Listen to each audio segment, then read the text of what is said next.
Sa puntong ito, makakapanayan po natin na walang iba kundi si Laguna Lake Development Authority, General Manager Engineer Leopoldo Parumog hinggil sa mga hakbang ng pamahalaan kontra baha at ng basura. Magandang araw po, si Angelique Lazo po ito ng PTV Sentro Balita.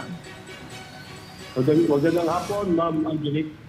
Opo, ito, ano ho po yung mga proyekto sa ilalim ng LLDA na makakatulong po sa flood control o di kaya at least yung pong flood mitigation sa Pasig River at mga kalapit na lugar? Yeah, ang control, wala ka ng direktang proyekto ang LLDA. Pero ang mga proyekto ay itong katatapos lang na Comprehensive Master Plan of Laguna Bay.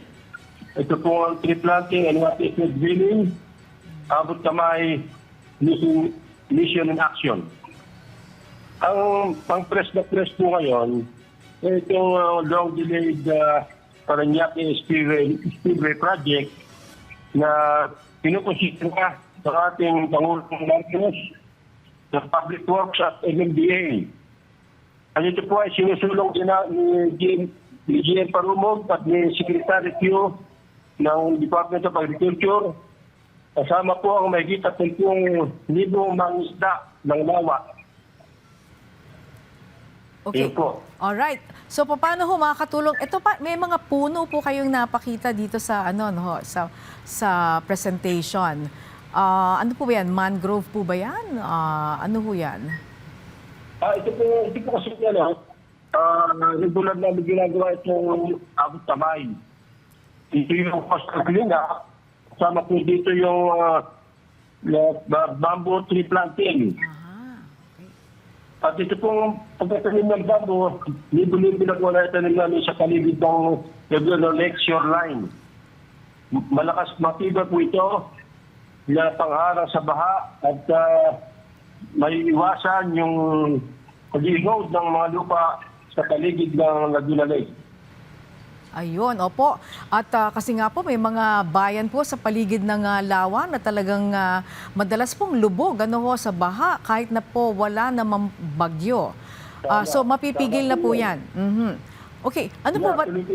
Sa patalim nito, Yes. at ang kailangan pa nito, nabibigyan po natin ng livelihood yung ating mga mahirap na mga isda at magsasaka. Oho. Ano pa ho mga programa na inyo pong iniisip at isinasagawa po ngayon sa LLDA bukod po dyan? Ang mandato po namin, kabilang sa mga proyekto, yung karaniwan po kasi dito, yung proyekto ng public works ay may Laguna Lake Road Network. Mm-hmm. Itong yung Marikina River flood control project ay meron po intervention na dito. Lahat ng mga ito ay kino-coordinate sa amin kung paano masaayos sa mga proyekto ito ng Department of Public Works. Okay. Tungkol naman po sa Waste to Energy program ng pamahalaan, meron po bang hakbang ang inyo pong ahensya para maiwasan din ang polusyon o yung po mga basurang napapadpad sa Laguna Lake? Opo, may mga programa tayo. Isa na nga po dito, yung kasalukuyan namin ginagawa, yung coastal pinag-usila, bibigyan yan, buhat ng Artoisima, kasama po namin dito ang mga stakeholders sa mga LGU sa paglilinis ng Laguna Lake. At sa ngayon po, ang aking opisina ay nagkakaroon ng budget trap.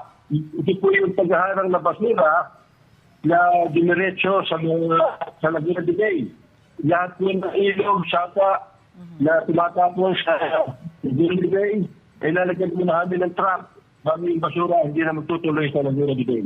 Ayan, opo. And naging usapin po kamakailan sa Senado, ito pong di umano'y mga reclamation ng lupa sa paligid po ng lawa. Ano pong update dyan? Meron po bang hakbang ang LLDA para buwagin po ito kung meron nga pong mga reclamation project? Binapatay po natin yan. Ako nga mismo, nag-inspeksyon, nakikita ko yung mga illegal installation sa iba't ibang bahagi sa Laguna, Meron ilan dito sa Rizal. At yan po yung iba dyan ay merong atinutuyang cease and desist order at may kaso dito sa NMDA. Ito pong ngayon sa Senate, yung declaration sa Taguig, ay kasalukuyan ang namin kung pinag-uulan ng kaso nito dahil dapat natigil na. At kung ano ba yung maitama, kung ano ba ang tamang dokumento, at mapag-examen kung ano dapat na para sa LNDA. Ayan. Sige po.